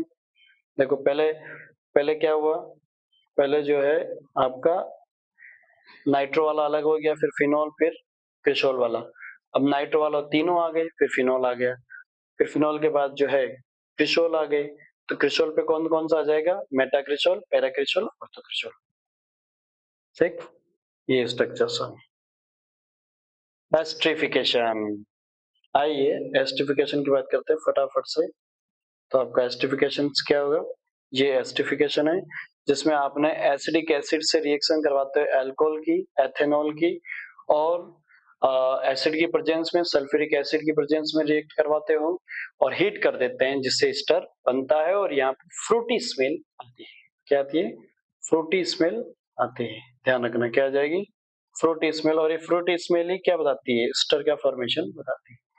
एसाइल से भी आपका हो जाएगा, एसाइल से भी आपका एस्टर बन जाएगा, और एनहाइड्राइड से भी आपका एस्टर बन जाएगा। तो ये एस्टर हो गया आपका। ये रहा मैकेनिज्म, देखो यहाँ पर एसिड ने अटैक किया, एसिड में देखो वहां पर H है जो एसिटिक एसिड वाले ऑक्सीजन पर, और ये अटैक कर गया यहाँ पर एल्कोहल। एल्कोहल जैसे अटैक किया है ये बन गया है। अब यहाँ पर क्या कर दोगे आप, H जो है वो रिमूव करवा दोगे। H जैसे रिमूव हुआ तो ये बन गया आपका OH। अब इसमें से यहाँ से क्या निकल, इसको आप इतना याद ना कर करो इसको, ये कॉम्प्लिकेटेड बना रहा है फालतू में। अपन है ना ऐसे इजी करते हैं ना, देखो मैकेनिज्म कैसे रही होगी। हम देखो जरा देखो, एसिड से बना रहे हैं ना, तो एसिड से ही देख लेते हैं। एसिड से देख लेते हैं भैया, ये एसिड रहा होगा और ये आपका रहा होगा डबल बॉन्ड O, ये रहा होगा OH, और यहाँ पर आपने OH, एल्कोहल ने अटैक, तो एल्कोहल क्या करेगा, इस पे अटैक कर देगा। एल्कोहल पे न्यूक्लियोफाइल है, और यहाँ पर क्या होगा, यहाँ का जो पाई है वो टूट के इस पे चला जाएगा। तो अब क्या हो जाएगा आपका, यहाँ से ये आपका RCO माइनस, और इधर है OH, और इस पे जुड़ गया कौन, O, इधर है R और इधर है H, और इस पे आ गया प्लस। यहाँ से H निकल जाएगा, यहाँ से क्या निकल जाएगा, H, RCO माइनस, और ये हो गया O और R। जैसे ही H निकला वो H इस वाले पे आके जुड़ जाएगा, इस पे जुड़ गया तो यहाँ हो गया पॉजिटिव, ये गया यहाँ और ये गया यहाँ, तो ये बन गया आपका RC डबल बॉन्ड O, और यहाँ से ये तो निकल गया तो OR, ये हो गया आपका एस्टर। खत्म कहानी, ठीक है ना। ऐसे ऐसे आपका एसाइल से बनाओगे तो एसाइल से बन जाएगा। अब कुछ मत करो आप तो सीधे सीधे ये देखते रहो कि इसका H निकल के OH पे लगा है, ऐसे ही H निकल के Cl होगा तो Cl पे लग जाएगा।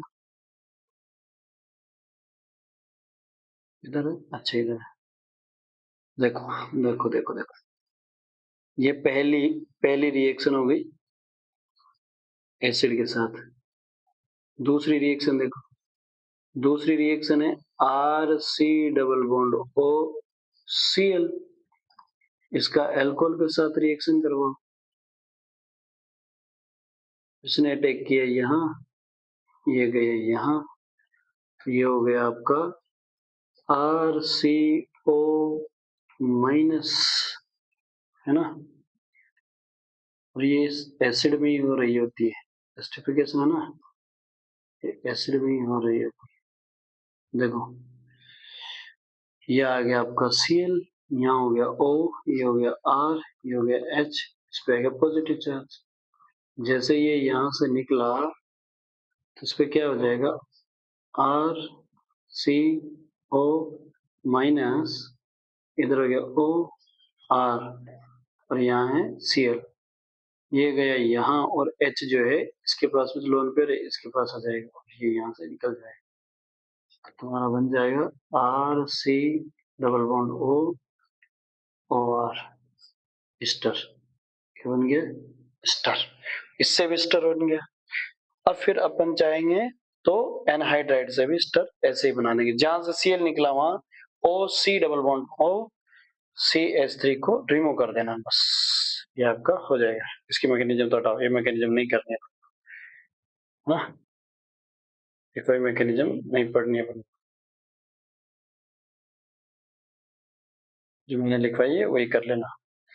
ये एसाइल वालों का है, तो एसाइल वालों से मैंने अभी जस्ट करवाई है। देखो ये है आपके पास सैलिसिलिक एसिड, और सैलिसिलिक एसिड की आपने एसिटिक एनहाइड्राइड से रिएक्शन करवाते हो तो एस्टरिफिकेशन से यहाँ से निकल जाएगा ये, और ये बन गया, और इसको बोलते हो आप एस्प्रिन टेबलेट।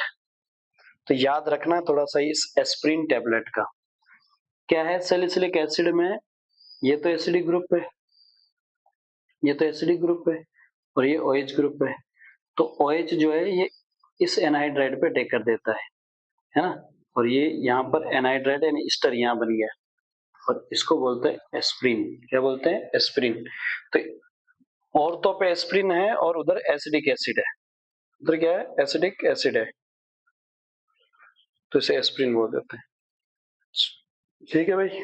तो ये आपका देखो रीजन दो, बॉइलिंग पॉइंट का, hydrogen bonding, solubility, hydrogen bonding है ना, ठीक है ना। ये सारी चीजें अपन ने पढ़ ली है। ये सब विड्रॉइंग ग्रुप क्या करता है, इंक्रीज करता है, डोनेटिंग क्या करता है, डिक्रीज करता है, एसिडिटी वगैरह ये सब आपने पढ़ लिया है यूरिक एसिड। तो अब जो है बात करेंगे किसकी, phenols, properties of the phenol and alcohol के पार्ट 2 की। तो जल्दी जल्दी से इसको खत्म कर लेते हैं।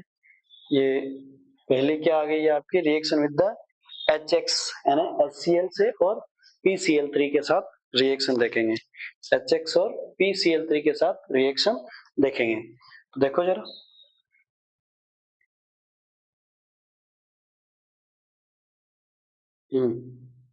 ये इलेक्ट्रोफाइल का काम करता एसिड, क्योंकि एसिड आ गया ना, और PCl3 भी एक लेविस एसिड है, तो आपके पास ये क्या कर जाएगा, यहाँ से टूटेगा, यहाँ से टूटेगा तो इलेक्ट्रोफाइल, और उसके बाद न्यूक्लियोफाइल का। तो ये एसिड ने अटैक किया, ये टूट गया भैया, और फिर आप एक हेलोजन का अटैक करवा दोगे जी। हाँ, तो ऑर्डर ऑफ द रिएक्टिविटी क्या होगी, टर्सरी, क्योंकि कार्बोकेटाइन टर्सरी स्टेबल होता है, फिर सेकेंडरी, फिर प्राइमरी। ठीक, इसको मैं थोड़ा सा और समझा दूं आपको, ऐसे देखो, देखो देखो देखो क्या है, ये आपका अल्कोहल है, सी, इसे लो, CH3CH2OH, ठीक, इस पे करवा दे एसिड से अटैक, तो एसिड का काम होता है H प्लस देना, और ये माइनस, H प्लस इस पे जाके ऐड हो जाएगा, बन जाएगा क्या, CH3CH2OH, H, और साथ में ये क्या है, प्लस है, यहाँ से ये टूटेगा बॉन्ड और चला जाएगा इधर, टूटेगा तो क्या बन जाएगा, कार्बोकेटाइन बनेगा कि नहीं बनेगा, बनेगा ना, और ये हो गया आपका CH3CH2, ये कार्बोकेटाइन। अब इस कार्बोकेटाइन पर अटैक कौन करेगा, इस कार्बोकेटाइन पर अटैक कौन करेगा, Cl माइनस अटैक करेगा, बस।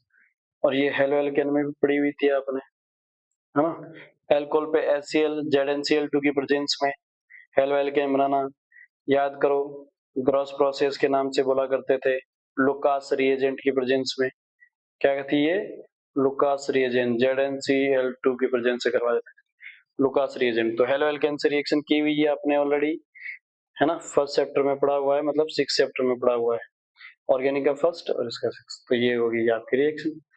ऑर्डर इसमें कार्बोकेटाइन क्योंकि सब्स्टिट्यूशन रिएक्शन है, तो बस ये लुकास टेस्ट था। हाँ, यहाँ पे क्वेश्चन आओ, यहाँ पे क्या क्वेश्चन है, ध्यान, ये लुकास टेस्ट फर्स्ट चैप्टर में पढ़ते हैं।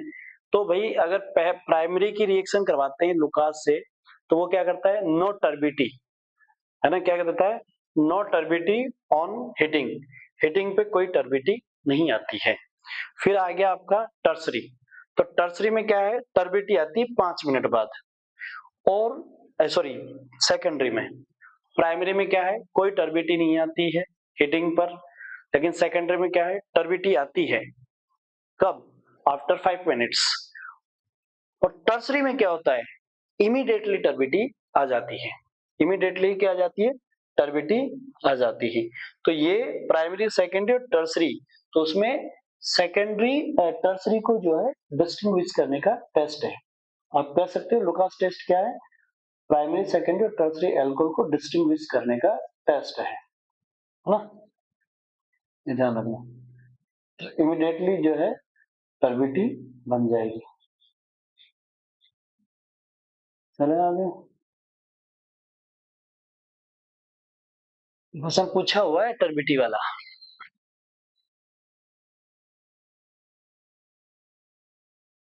देखो PCl3 अल्कोहल पड़ा हुआ है यार, पड़ा हुआ है, अल्कोहल को PCl3 के साथ करवाओगे तो क्या बनेगा, है ना, RCl कितना 3 बनेगा, और H3PO3 बनेगा, फिर PCl5 के साथ करवाओगे तो क्या बनेगा, PCl5 के साथ करवाओगे तो CH3CH2Cl और POCl3 बनेगा, याद करो PCl5 PCl3 सारी की सारी रिएक्शंस आ गई है ना। तो यहाँ पर 3 बन जाएगा, ठीक है ना। ये पहले ही चैप्टर में पढ़ी हुई थी, ठीक। तो यहाँ पे फिर से हो गई, क्या हो गई, PCl5 के साथ नहीं करवाई, करवा दो, क्या है, SO2 के साथ करवा दो, SOCl2 के साथ, सॉरी SOCl2 के साथ करवा दो, क्या बन जाएगा एल्कोहल का, RCl बन जाएगा प्लस SO2 HCl बन जाएगा, डार्जन रिएक्शन। हाँ, फिर आ जाओ डिहाइड्रेशन। डिहाइड्रेशन में सल्फ्यूरिक एसिड के साथ रिएक्शन करवाते हैं। यहाँ पर थोड़ा सा ध्यान रखना पड़ेगा, यहाँ पर ध्यान रखना पड़ेगा, यहाँ पर ध्यान रखना पड़ेगा। क्या ध्यान रखना पड़ेगा कि कंसंट्रेटेड सल्फ्यूरिक एसिड के साथ हो रही है, कंसंट्रेटेड H3PO4 या H3PO3 के साथ हो रही है, ZnCl2 के साथ लुकास रिएजेंट जो हम बोल रहे हैं Cl के साथ वो हो रही है, Al2O3 के साथ हो रही है, ये ध्यान देखनी है। अब इसमें तो अपन क्या है कि एल्कोहल है ना, तो एल्कोहल की रिएक्शन अलग अलग टाइप से अपन करवा रहे हैं इसमें ना। देखो डिपेंड करती हैं दो दो, यहां बड़ा ध्यान रखने की चीज है। जैसे आपने यहां पर अगर ये टेम्परेचर मेंटेन रहेगा, यहां पर ध्यान रखना। अब है मेन चीज, क्या याद रखनी है, अगर आपका टेम्परेचर कितना है 443 है तो एल्कीन बनेगा। अगर टेम्परेचर आपने 413 केल्विन कर दिया, सब कुछ सेम रखा, बस ये कर दिया, तो आपका बन जाएगा ईथर। क्या बन जाएगा, ईथर बन जाएगा, OCH2CH3, ठीक है ना, ईथर बन जाएगा। ध्यान रखना, अगर टेम्परेचर कितना है, टेम्परेचर 443 केल्विन है, तब तो बन जाएगा एल्कीन। यहाँ पर तो आप बस सीधे सीधे याद रखो, यहाँ थोड़ा टेम्परेचर का रोल प्ले है। इससे तो बनेगा एल्कीन और इससे बनेगा ईथर। क्या बन जाएगा, ईथर। इसलिए ध्यान रखना, ईथर का भी चैप्टर का मामला हो गया अपना। अब अगर H3PO4 के साथ रिएक्शन करवा रहे हो तो आपका टेम्परेचर 440 हो जाएगा, लेकिन परसेंटेज देखो, परसेंटेज 85 होनी चाहिए, तब बनेगी एल्कीन। परसेंटेज कितनी होनी चाहिए, 85। ऐसे ही आप सेकेंडरी के साथ, प्राइमरी के साथ तो आपने देख लिया, सेकेंडरी के साथ है तो 85% और टर्सरी के साथ है तो 20% H3PO4 की, लेकिन टेम्परेचर कितना है 358 केल्विन है, तब जाके आपका क्या बन रहा है, एल्कीन बन रहा है। तो यहाँ पर एक तो प्राइमरी सेकेंडरी टर्सरी के साथ क्या परसेंटेज लेना है एसिड का और टेम्परेचर क्या लेना है, ये बड़ा रोल प्ले करता है। तो आपको यहाँ पर जो फोकस करना है ना, वो एक तो प्राइमरी सेकेंडरी टर्सरी के साथ में एसिड का परसेंटेज और टेम्परेचर का रोल प्ले है, इसको ध्यान से समझना होगा, ठीक है। तो ये डिहाइड्रेशन हो गया, एलिमिनेशन रिएक्शन है ये, टर्सरी सेकेंडरी और प्राइमरी। डिहाइड्रेशन इजीली किसका हो रहा है, टर्सरी का हो रहा है, फिर सेकेंडरी का, फिर प्राइमरी का, ऑर्डर ये ध्यान रखना। तो बस ये गया इस पे, ये यहां से और यहां से निकल जाएगा H, हाथों हाथ, यहां से क्या होगा, इसका पास का H निकल जाएगा तो एल्कीन। तो ये एलिमिनेशन रिएक्शन है। Find the major product of the following reaction. ये लो, ये लो, ये लो, ये लो। अब आपके पास यहाँ पर क्या है, सल्फ्यूरिक एसिड है, तो उसका मेजर प्रोडक्ट क्या बनेगा, इसका मेजर प्रोडक्ट क्या बनेगा, कार्बोकेटाइन है। तो भाई यहाँ पर ध्यान रखना थोड़ा सा, ये जैसे ही गया तो कार्बोकेटाइन प्राइमरी बन गया, लेकिन यहाँ हाइड्रोजन माइग्रेशन हो जाएगा और आपका 1-2 माइग्रेशन होकर टर्सरी कार्बोकेटाइन बन गया, मोर स्टेबल बनता है। अब यहाँ से H निकल जाएगा, तो आपका जो मेजर प्रोडक्ट है ना वो ये बनेगा। मेजर प्रोडक्ट क्या बनेगा, 2,3 डाइमिथाइल ब्यूट टू इन बनेगा। अपन तो पहले वाले पे लगा देते, तो पहले वाले पे नहीं लगाना है ना। हाँ ऐसे ही देखो यहाँ पर, find the major product of the following reaction. अब यहाँ से OH निकलेगा तो क्या बनेगा, ये सेकेंडरी बनेगा कि नहीं बनेगा। अब यहाँ पर एक H निकलने के जो चांस है ना, वो किधर किधर से है, कार्बन नंबर 1 से भी और कार्बन नंबर 3 से भी है। किसे, यहाँ सेट जेफ रूल बोलता है, क्या बोलता है, सेट जेफ रूल बोलता है एलिमिनेशन रिएक्शन। यहाँ 1 कार्बन ये 2 कार्बन, ये 3 कार्बन, ये 4 कार्बन। अब H यहां से भी निकल सकता है और H यहां से भी निकल सकता है। जब यहां से निकलेगा तो आपका प्रोडक्ट जो है वो क्या बनेगा, CH3CH2CH डबल बॉन्ड CH2। और अगर आपका H यहां से निकला तो ये A से और ये B से, तो ये A बना और ये B बना। CH3CH डबल बॉन्ड CH तो सेट-जेब रूल बोलता है, क्या बोलता है सेट-जेब रूल?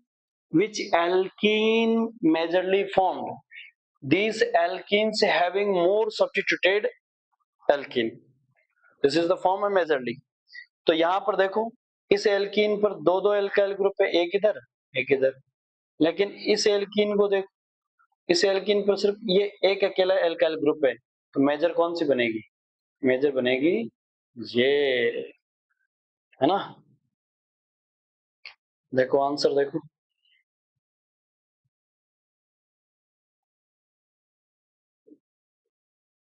देखो ये यहाँ से चला गया कार्बोकेटाइन। अब ये सेकेंडरी है तो सब जगह सेकेंडरी ही कार्बोकेटाइन बनेगा, कोई दिक्कत नहीं। एक एच यहाँ से निकला और एक एच यहाँ से निकला, तो आपका बन गया ब्यूट 1 इन और ब्यूट 2 इन।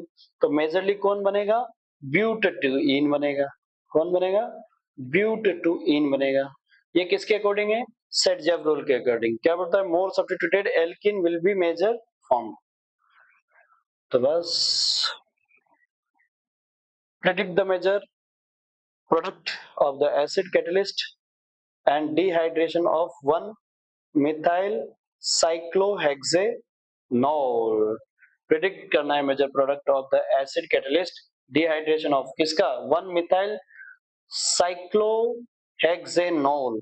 तो बनाओ फटाफट से स्ट्रक्चर 1 मिथाइल साइक्लोहेक्सेनॉल। पहले तो साइक्लोहेक्सेनॉल बना लो। अच्छा ऊपर चले, साइक्लोहेक्सेनॉल, ये लो साइक्लो, ये है साइक्लोहेक्सेनॉल, तो यहां पर लगा दिया हमने ऑल साइक्लोहेक्सेनॉल। और इसी पे क्या है? 1 पे ये नंबर 1 कार्बन ही है ना, इसी पे क्या है? CH3 है। इसी पे क्या है? CH3 है। अब देखो इससे दो चीजें बनेगी। आपने यहाँ से H को OH को हटाओगे ना, ये तो एक तो H यहाँ से निकलेगा, एक H यहाँ से निकलेगा और एक H यहाँ से भी निकल सकता है। तो इससे और इससे H निकलना तो एक ही बात हो गया, इससे H निकलना एक अलग चीज होगी। तो आपका ये बताओ कि यहाँ से एक H निकलेगा तो पाथ नंबर 1 और यहाँ से H निकलेगा तो पाथ नंबर 2। तो देखो क्या बनता है, अगर यहाँ से बना, यहाँ से निकला तो आपका होगा ये CH3, और अगर यहाँ से निकला तो आपका आंसर होगा ये CH2। अब मोर सब्स्टिट्यूटेड एल्कीन कौन सी है? ये है कि ये है? इसमें तो एल्कीन एल्कीन की तरफ एक की तरफ सब्स्टिट्यूटेड है, जबकि ये एल्कीन एल्कीन की तरफ इधर भी है, इधर और इधर भी है। तो ये मेजर प्रोडक्ट होगी, ये क्या होगी? मेजर होगी, ये माइनर होगी। चलिए, तो इस तरह के क्वेश्चन समझ में आ रहे हैं? किस तरह के क्वेश्चन समझ में? ये देखो आपका आंसर क्या हो जाएगा, यहां से निकल गया ये, तो आपका एक तो ये बना, दूसरा ये बना, तो मेजर क्या होगा? ये होगा। आइए ऑक्सीडेशन ऑफ एल्कोहल, अरे बड़ा इजी है यार ऑक्सीडेशन ऑफ एल्कोहल तो। हाँ इसमें तो कुछ याद नहीं करना आपको। ऑक्सीडेशन ऑफ प्राइमरी एल्कोहल, है ना, तो आपका एल्डिहाइड बन जाएगा, सेकेंडरी से कीटोन बन जाएगा। Oxidation of primary alcohol, oxidation of secondary alcohol, oxidation of tertiary alcohol. देखो जरा, प्राइमरी क्या करोगे तो एल्डिहाइड बनेगा, और एल्डिहाइड का ऑक्सीडेशन हो रहा है तो कार्बोक्सिलिक एसिड बनेगा। और अगर स्ट्रॉन्ग से डायरेक्ट प्राइमरी का किया तो डायरेक्ट कार्बोक्सिलिक एसिड बनेगा। हाँ, ये एल्कोहल का अगर ऑक्सीडेशन किया तो एल्डिहाइड, और एल्डिहाइड को फर्दर ऑक्सीडेशन किया तो कार्बोक्सिलिक एसिड। और अगर स्ट्रॉन्ग ऑक्सीडाइजिंग एजेंट जैसे कि KMnO4, K2Cr2O7, अगर आपने ऑक्सीडाइजिंग एजेंट में क्या लिया है, यहाँ लिया है KMnO4 H2SO4 के साथ में इस तरह से, या K2Cr2O7 स्ट्रॉन्ग ऑक्सीडाइजिंग एजेंट अगर आपने लिया है तो डायरेक्ट प्राइमरी एल्कोहल से एसिड बन जाएगा। क्या बन जाएगा? प्राइमरी एल्कोहल से एसिड बन जाएगा, है ना, ध्यान रखना।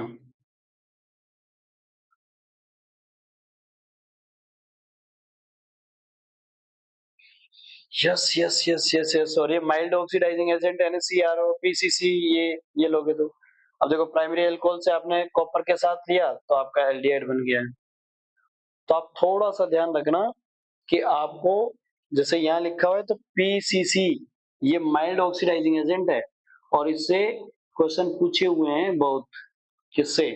इससे। ये स्पेसिफिक हो गया कि अगर आपको एल्डिहाइड तक ही जाना है तो आप या तो PCC लीजिए या आप CrO3 लीजिए, है ना, या तो PCC लीजिए या CrO3 लीजिए, ठीक है ना। PCC का फुल फॉर्म क्या होता है? पायरिडोनियम क्लोरोक्रोमेट होता है। इसका मिक्सचर है पूरा ये इस तरह से कॉम्प्लेक्स। तो ये देखो क्लोरो पायरिडीन है, क्लोरीन HCl के साथ ले लिया है क्लोरीन तो, और क्रोमेट CrO3 तो है ही। सेकेंडरी एल्कोहल, आपने सेकेंडरी एल्कोहल का ऑक्सीडेशन करोगे तो आपको कीटोन मिलेगा, है ना, ठीक। और टर्सरी एल्कोहल का हम करते हैं तो कीटोन फॉर्म होता है। क्या होता है? कीटोन। बट अपन को पता है टर्सरी का जो है ना थोड़ा सा मुश्किल होता है, तो do not undergoes oxidation easily, dehydration यहाँ पर पॉसिबल, ये तो ध्यान रखना थोड़ा सा इसका टर्सरी का,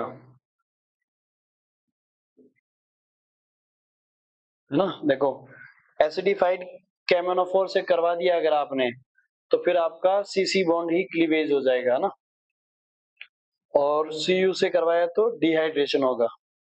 Cu से करवा दिया तो क्या होगा? डिहाइड्रेशन हो जाएगा। देखो भैया KMnO4 से करवा रहे हैं हम तो CC बॉन्ड ब्रेक हो जाएगा, तो ये आपका क्या हो गया? यहां से बॉन्ड चला जाएगा ये वाला, विल ब्रेक। एसिडिफाइड KMnO4 से करवाया तो आपका बन गया ये, और कॉपर से करवाया तो आपका हो गया एल्कीन। क्या हो जाएगा? एल्कीन हो जाएगा, डिहाइड्रेशन हो जाएगा। कॉपर से डिहाइड्रेशन होगा, कॉपर से क्या होगा? डिहाइड्रेशन।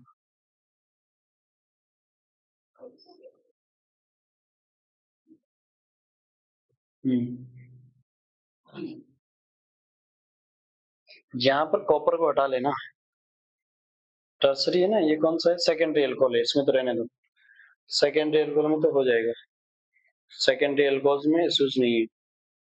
टर्सरी की कहानी, तो टर्सरी में क्या है? टर्सरी में आपका एसिडिफाइड KMnO4 यानी cleavage of the CO bond और डिहाइड्रेशन। तो देखो यहाँ पर हमने अभी जस्ट बोला कि टर्सरी में KMnO4 से करवाओगे तो कीटोन बन जाएगा, और अगर कॉपर से करवाया तो एल्कीन बन जाएगा। किसमें? टर्सरी में, ठीक है भाई। तो थोड़ा सा डीनेचुरेशन है। आप एथेनॉल और मेथेनॉल की बात करते हैं तो अगर इसका प्रिपरेशन ढंग से नहीं किया गया है तो भाई ये क्या करता है, एथेनॉल और मेथेनॉल मिलके मेथेनॉल बना लेता है और आगे जाके ऑक्सीडाइज होकर क्या बनाता है? मेथेनोइक एसिड बना लेता है जो पॉइजनस फॉर्म करता है। क्या करता है? पॉइजनस फॉर्म करता है, सॉरी इसको बोलते हैं डीनेचुरेटेड, है ना, डीनेचुरेटेड होता है। तो ये जैसे सुना होगा ना आप लोगों ने गाँव में देसी शराब का बनना, तो गाँव में जो देसी शराब बनती है ना उसमें क्या है, फिल्टराइजेशन अच्छे से नहीं होता है और उसका प्रिपरेशन भी अच्छे से नहीं होता है। तो जब वहां पर अल्कोहल बनाया जाता है, ईस्ट वगैरह जो है उसको यूज करके और अल्कोहल जो बनाया जाता है, तो वहां पर क्या होता है कि आपका एथेनॉल बन रहा है साथ में मेथेनॉल भी बन जाता है। अब उसका डिस्टिलेशन अच्छे से नहीं होता है, तो जब डिस्टिलेशन अच्छे से नहीं होता है तो मेथेनॉल और एथेनॉल मेथेनॉल और एथेनॉल दोनों ही रिएक्ट करके क्या बना लेते हैं, आपके बायोलॉजिकली ऑक्सीडेशन होता है और क्या बन जाता है, एथे या आपका मेथेनल बन जाता है, और मेथेनल से फिर और ऑक्सीडेशन होकर मेथेनोइक एसिड बन जाता है, और ये एक पॉइजनस है मेथेनोइक एसिड। मेथेनोइक एसिड क्या है, एक पॉइजनस है। तो फिर ऐसी कंडीशन में ब्लाइंडनेस वगैरह इस तरह के काम होने लगते हैं, और कई बार तो डेड भी हो जाता है आदमी। तभी बिहार में आपने सुना होगा ना, अभी तो पिछले साल की बात है, बिहार में एक साथ कई लोग अंधे हो गए और उसमें 2-3 के डेथ भी हो गई है, और वो कोई देसी शराब पी के आए थे, इसलिए सबने एक साथ पार्टी की। बुजुर्ग लोग थे, कुछ थोड़े जवान थे, उन सबने पार्टी की और ऐसा हो गया। उसके बाद फिर और एक्शन लिया गया, और वो किधर आए थे, बिहार में बैन है इसलिए यूपी की साइड में आ रहे थे। चलिए, तो अपन बात कर लेते हैं। ये आपने सब कुछ पढ़ा हुआ है, और ये समरी वाली बातें हो गई है। तो ये तो हो गया आपका पूरा अल्कोहल का, और रिएक्शन ऑफ फिनोल्स और इम्पोर्टेंसी। तो यार रिएक्शन ऑफ फिनोल्स में तो मैं क्या करता हूँ, आपको सीधी सीधी कहानी बता देता हूँ एक ही बार में सारी रिएक्शंस। देखो, लास्ट एंड फाइनल 5x5 का नजारा भी देख लो इसमें ना। देखो देखो देखो, ये लास्ट टॉपिक मैं पढ़ा रहा हूँ, ये है आपका फिनॉल, और फिनॉल में रिएक्शन होगी एस्टिफिकेशन, ये हो गई OH। तो इसको मैं दो टाइप में डिवाइड करता हूँ।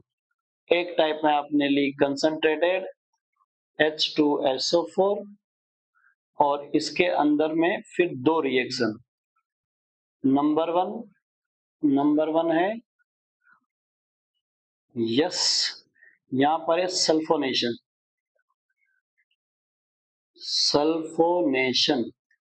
तो नंबर वन है सल्फोनेशन।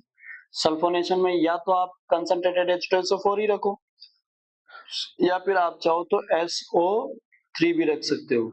अगर ये रखा तो बस इसके और तो और पैरा पे क्या लगा दो, SO3H लगा दो। तो ये O है, इसके और तो पे SO3H है, प्लस पैरा पे भी लगा दो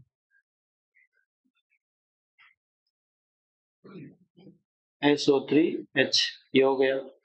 फिर इसकी दूसरी रिएक्शन नंबर वन हो गई, दूसरी रिएक्शन नंबर सेकंड में क्या है आपका, देखो नाइट्रेशन। तो यहां पर क्या करेंगे, HNO3, वो भी कौन सा, डाइल्यूट, कौन सा, डाइल्यूट लगाएंगे।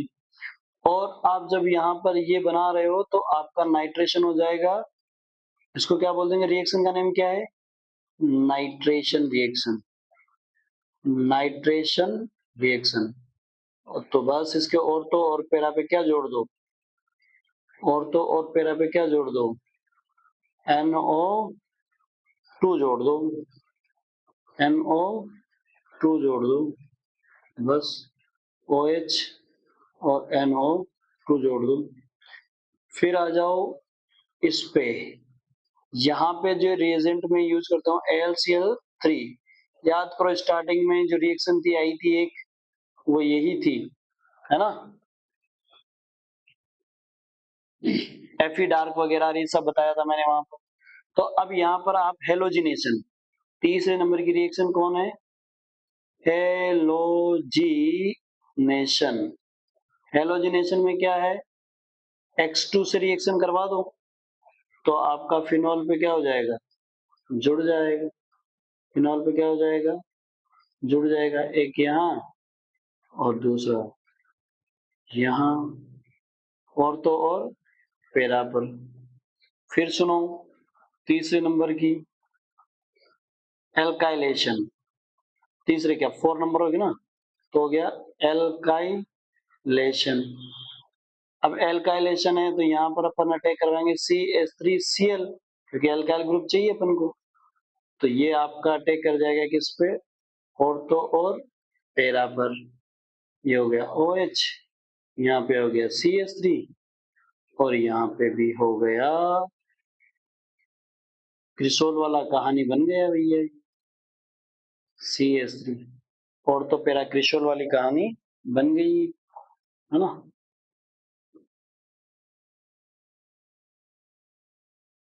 फिर देखो ये,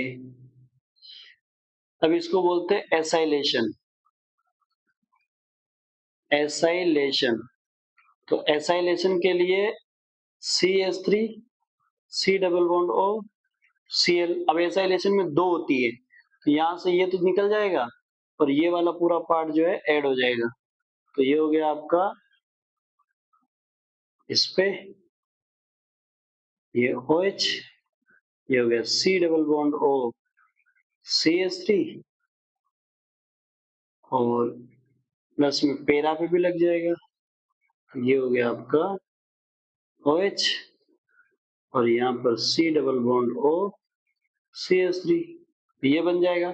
और ऐसे के ऐसे ही अपन, ये तो एसाइल क्लोराइड लिया है, यहाँ पे आप एक और रिएक्शन बनाकर एनहाइड्राइड के साथ, किसके साथ, एनहाइड्राइड, प्रोडक्ट सेम बनेगा जैसा इसमें बनाए। तो एनहाइड्राइड के CH3 C double bond O O C double bond O CH3, इसको लोगे तभी प्रोडक्ट क्या बनेगा, यही बनेगा, है ना। तो टोटल कितनी रिएक्शन हो गई, 1 2 3 4 5 और एक 6, क्योंकि एसआईएल की दो है ना, तो 6 हो गई। टोटल 6 रिएक्शन हो गई है। और इतनी रिएक्शन आप किसके साथ बना सकते हो, क्लोरोबेंजीन के साथ भी सेम यही होगी, फिनोल के साथ भी यही होगी, एनिलीन के साथ भी होगी, एनिसोल के साथ भी यही होगी, बेंजीन के साथ भी यही होगी, है ना। तो सारी की सारी रिएक्शन हो गई। तो चलिए फिनोल की जो केमिकल रिएक्शन है वो आपने एक साथ इतनी सारी कवर कर ली है। देखो भैया, ये तो इसकी मैकेनिज्म के लिए की बातें हैं, आपको तो सीधा रिएक्शन से याद करनी है। ये लो, ऐसे मैकेनिज्म है इसकी, है ना। तो ये यहाँ अटैक करेगा, ये इस पे अटैक किया तो ये रेजोनेंस के थ्रू जाएगा, और इसके पास में जो H है वो यहाँ से निकल जाएगा। ये तो मैकेनिज्म। तो यहाँ नाइट्रेशन अभी जब पढ़ी आपने तो यही थी नाइट्रेशन रिएक्शन, ठीक है ना। हाँ ये और तो पैरा वाले बन जाएंगे। हाँ इसमें बॉइलिंग पॉइंट, और तो नाइट्रो पैरा नाइट्रोफिनॉल में ये ध्यान रखना, और तो नाइट्रो में जो होता है वो इंट्रा हाइड्रोजन होता है और पैरा नाइट्रो में इंटर हाइड्रोजन होता है, इसीलिए इंटर हाइड्रोजन का बॉइलिंग पॉइंट ज्यादा होता है। तो याद रखना पैरा वाले का ज्यादा होगा बॉइलिंग पॉइंट। किसका ज्यादा होगा, पैरा का। क्वेश्चन पूछा गया है, पैरा वाले का बॉइलिंग पॉइंट क्या हो जाएगा, ज्यादा हो जाएगा, है ना। दिख रहा है, देख लो पैरा वाले का बॉइलिंग पॉइंट ज्यादा है, मेटा ऑर्थो वाले का कम है, पैरा वाले का ज्यादा boiling point. Reason hydrogen bonding है इंट्रा और इंटर। यस, नाइट्रेशन अभी जस्ट अपन ने किया है। हाँ नाइट्रेशन की एक और कहानी याद रख लेना, अगर आपने वहां पे मैंने लिखा था क्या कि आपने HNO3 जो लिया है वो डाइल्यूट लिया था मैंने वहां पर, क्या लिया था, डाइल्यूट लोगे तो ऑर्थो और पैरा पे लगाओगे, और कंसंट्रेटेड लोगे तो तीनों पे एक साथ लगा दोगे, और इसका नेम है पिक्रिक एसिड। ये नेम याद रखना, पिक्रिक एसिड क्या है, फिनोल के ऑर्थो पैरा सारे, दोनों ऑर्थो और पैरा तीनों पे क्या लग जाए, NO2 लग जाए, इसे क्या बोलते हैं, पिक्रिक एसिड बोलते हैं। हेलोजिनेशन ये अपन ने पढ़ ही लिया अभी जस्ट, हेलोजिनेशन वगैरह, है ना। एसाइलेशन पढ़ लिया है, हेलोजिनेशन पढ़ लिया है। हाँ यहाँ पे ध्यान रखना कि अगर यहाँ पर सिर्फ क्या लिखा हुआ है, Br2 और CH2 लिखा हुआ है, मतलब सॉल्वेंट कार्बन डाइसल्फाइड लिखा है, तब तो आपका और तो पैरा पे लगेगा। और ब्रोमीन वाटर कहीं लिखा है, ब्रोमीन वाटर लिखा है तो आपका तीनों पे लग जाएगा, तो 2,4,6 ट्राई ब्रोमोफिनोल बन जाएगा, ये ध्यान रखना, है ना। तो ये क्वेश्चन आप कर लेना आराम से, इजी है, कोई खास टिपिकल वाली बातें नहीं है। सो ये क्या है, mechanism of the following reactions, ये हेलोजिनेशन अभी जस्ट बोली है वही वाली मैकेनिज्म, तो इसको रखने की कोई जरूरत नहीं है। हाँ आ जाओ फटाफट, कॉलवेज रिएक्शन। कॉलवेज रिएक्शन में क्या करते हैं, फिनॉक्साइड बनाते हैं सीधा, तो फिनॉक्साइड आई बेस से एसिड, एसिड बेस रिएक्शन होगी, फिनॉक्साइड सोल, और उस पर करवा देते हैं CO2 का अटैक, सीधा CO2 का अटैक, और CO2 का अटैक होगा तो ये सैलिसिलिक एसिड बनाएगा, क्या बनाएगा, सैलिसिलिक एसिड बनाएगा। आप तो सीधा सीधा ऐसा याद रख लो कि भाई ये यहाँ पे हुआ क्या है, देखो यहाँ तक तो फिनॉक्साइड तक तो किसी को दिक्कत नहीं होगी, यहाँ तक तो कोई दिक्कत नहीं होगी, क्योंकि ये एसिड है ना, H आएगा, ये बेस है तो यहाँ से वाटर मॉलिक्यूल निकालेगा, फिनॉक्साइड बनाएगा। अब फिनॉक्साइड में क्या है, C double bond O, double bond O। तो आपको पता है रेजोनेंस की वजह से यहाँ, यहाँ और यहाँ क्या आ जाता है, नेगेटिव चार्ज, तो इनमें से कोई एक यहाँ अटैक करेगा और ये यहाँ से निकलेगा, क्या बन जाएगा, ये बन जाएगा C double bond O minus, और यहाँ पर क्या बन गया, O Na, ठीक है। और उसके बाद एसिड लगवा दो H प्लस से, तो दोनों ही जगह क्या हो जाएगा, H लग जाएगा, दोनों जगह क्या हो जाएगा, H लग जाएगा। यहाँ लग गया OH और यहाँ पे भी लग गया C double bond O OH, बस हो गया सैलिसिलिक एसिड, है ना। ये आपका मैकेनिज्म हो गया। चलिए, एक वीक इलेक्ट्रोफाइल है CO2, है तो इलेक्ट्रोफाइल ही वीक है। रायमर्टिमन रिएक्शन, फिनोल की रिएक्शन क्लोरोफॉर्म से करवाते हैं बेस के साथ, तो यहाँ पर भी वही काम, बेस फिनोक्साइड बनाएगा और फिर क्या हो जाएगा, क्लोरोफॉर्म पे अटैक कर देगा, है ना। तो इससे भी क्या बन जाता है, सैलिसिलिक एसिड बन जाता है, सॉरी सैलिसिलिक एल्डिहाइड, उससे क्या होता है, सैलिसिलिक एसिड है, इससे क्या है, सैलिसिलिक एल्डिहाइड है, क्या है, सैलिसिलिक एल्डिहाइड है, ठीक है। तो ये आपका राइमर टीमान रिएक्शन, और तो पैरा, जिसमें पैरा आपका मेजर प्रोडक्ट होता है, ठीक है ना। देखो ये क्या हो गया, जो आपका NaOH है उसका जो ऑर्थो है वो क्लोरोफॉर्म का एसिड H, एसिडिक H है, उसको खा जाएगा और यहाँ पर एक कार्बिन बना देगा। ये कार्बिन जो है यहाँ से एक Cl निकालेगी और Cl माइनस चला जाएगा यहाँ से निकल के, तो अब आपके पास अच्छा खासा क्या बन गया है, इलेक्ट्रोफाइल बन गया है ना। अब इस इलेक्ट्रोफाइल पे बेंजीन क्या कर देगा, अटैक कर देगा, तो जैसे यहाँ जुड़ गया, ये यहाँ से निकला और ये H यहाँ पे चला गया। फिर अब यहाँ पर फिर से OH आएगा, यहाँ से H निकलवाएगा, Cl निकलवाएगा और क्या जोड़ देगा, OH जोड़ देगा।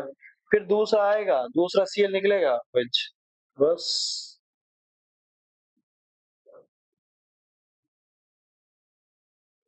ये देखो यहाँ पे, तो जैसे ही उस OH का H यानी रेजोनेंस करने के लिए, या रेजोनेंस क्या, H प्लस दे के, क्योंकि यहाँ Cl एक अच्छा लिविंग ग्रुप है, Cl क्या है, एक अच्छा लिविंग ग्रुप भी तो है, ये यहाँ से एक यहाँ गया तो उसी टाइम पे यहाँ Cl निकल गया, तो Cl एक क्या है, अच्छा लिविंग ग्रुप भी है, बस फिर ये जुड़ी। इसको एक और मैकेनिज्म से बनाया जा सकता है, दोनों तरफ OH को अटैक करके जेमिनल में से OH निकलवा देते हैं, पर आप अगर ये समझ में आई है, ये रख लो अभी, है ना, कोई दिक्कत नहीं। मैकेनिज्म का कोई रोल प्ले नहीं है आपके लिए इतना खास, आप तो डायरेक्ट ट्राइमर की रिएक्शन ये याद रखो, फिनॉल की रिएक्शन है, क्लोरोफॉर्म से होती है और बेस के साथ होती है और टेम्परेचर में, तो क्लोरोफॉर्म जो है वो फिनॉल पे अटैक करेगा, तो वहां पर क्या होगा, सैलिसिलिक एस एल्डिहाइड बन जाएगा, तो ध्यान रखना सैलिसिलिक एल्डिहाइड है, और राइम कॉलबेस से क्या बन जाएगा, सैलिसिलिक एसिड बन जाएगा। जिंक डस्ट, भाई ये तो रिडक्शन कर देगी पूरा एक नंबर, है ना। तो फिनॉल पे जिंक डस्ट से अगर रिएक्शन करवा रहे हो तो यहाँ से OH को ही ये लेके चली जाएगी, बस बेंजीन बना देगी। हाँ, ऑक्सीडेशन से करवाओगे इसका तो ध्यान रखना, इसकी एकमात्र रिएक्शन ऑक्सीडेशन ऑफ फिनॉल और बेंजीक्विनोन बन जाएगा, क्या बन जाएगा, बेंजीक्विनोन, ऊपर भी और कीटोन नीचे भी कीटोन, बेंजीक्विनोन। तो ये आपका कॉलवेज की, ये मैकेनिज्म पूछ रहा है तो कॉलवेज की मैकेनिज्म बनाना, ये देखो कॉलवेज की मैकेनिज्म होगी, ठीक है ना, ये सीधा। तो बस ये हो गया जी आपका कंप्लीट, बाकी छोटी मोटी आपकी यूजेज है, यूजेज के बारे में बात बाद में करेंगे, है ना। तो ज्यादा कोई खास बात नहीं है, ये आपका लगभग लगभग खत्म हो गया है। नॉर्मल यूजेज वो पढ़ लेना, क्या क्या है, uses of solvent, paint, wire, varnish वगैरह में इनमें किया जाता है, फॉर्मेल्डिहाइड मेकिंग में किया जाता है, एथेनॉल का आपको पता ही है, बहुत ज्यादा यूजेज होता है एथेनॉल का, है ना। ये बनाया जाता है, देखो एल्कोहल बनाया गया पहले शुगर से, शुगर से क्या किया, इन्वर्टाइज एंजाइम की प्रेजेंस में अपन ने ग्लूकोज फ्रक्टोज में बनाया और उसमें जाइमेज से फिर एथेनॉल से बना दिया, तो ये उसका आपका प्रिपरेशन हो गया। ये कई चीजों में काम आता है, यूजेस आप देख लेना अल्कोहल का, पेंट वगैरह में इनमें, है ना। डीनेचुरेशन ऑफ अल्कोहल भी है, वो भी आपने देखा है, ठीक है ना। हाँ, ये कॉपर सल्फेट की बात करें तो ये आपका कलर्ड है, और एथेनॉल से रिएक्शन करवाओगे तो आपका पायरिडीन एक, है ना, फिर स्मेल वगैरह आती है इसमें। थोड़ा सा यूज जो है इसको पढ़ लेना। अब लंबी क्लास हो गई है तो अपन थोड़ा सा यहीं पे बाइंड करते हैं इसको, बाकी चीजें आप देख लेना, मैं थोड़ा सा आगे बढ़ा देता हूँ। ये सब आपने नॉर्मली देखा है, बायोमोलिक्यूल्स में भी आप पढ़ लेते हो इनको, ठीक है ना। तो ये आपकी हो गई समरी, ठीक है ना। तो ये खत्म हो गया है, और इसके बाद आता है ईथर, जिसको अपन करेंगे डिस्कशन नेक्स्ट क्लास में। तो आपका अल्कोहल और फिनोल दोनों कंप्लीट हो चुका है, ध्यान रखना, है ना। अल्कोहल और फिनोल जो है वो कंप्लीट हो गया है। ये यूजेज वगैरह छोटे मोटे हैं, ये थोड़ा सा आप रीड कर लेना। तो तब तक के लिए लेते हैं विदा, और फिर मिलते हैं नए टॉपिक के साथ। टॉपिक आपको पता ही है, ईथर है, और नेक्स्ट वीडियो में अपन ईथर के बारे में डिस्कशन करेंगे। तब तक के लिए बाय बाय, गुड नाइट। तो बने रहिए, पढ़ते रहिए, मुस्कुराते रहिए, हंसते रहिए, ठीक है। और हंसते हंसते बिल्कुल पढ़ते रहिए, अपनी मंजिल हंसते हंसते मिल जाएगी। तो बस वही कि हंसते हंसते लग जाएंगे एक दिन रास्ते। बाय बाय, ठीक है जी। तो हंसते रहिए, मुस्कुराते रहिए, और हंसते हंसते एक दिन रास्ते भी लग ही जाएंगे। तो बिल्कुल एकदम मेहनत बरकरार रखिए, अच्छे से मेहनत कीजिए।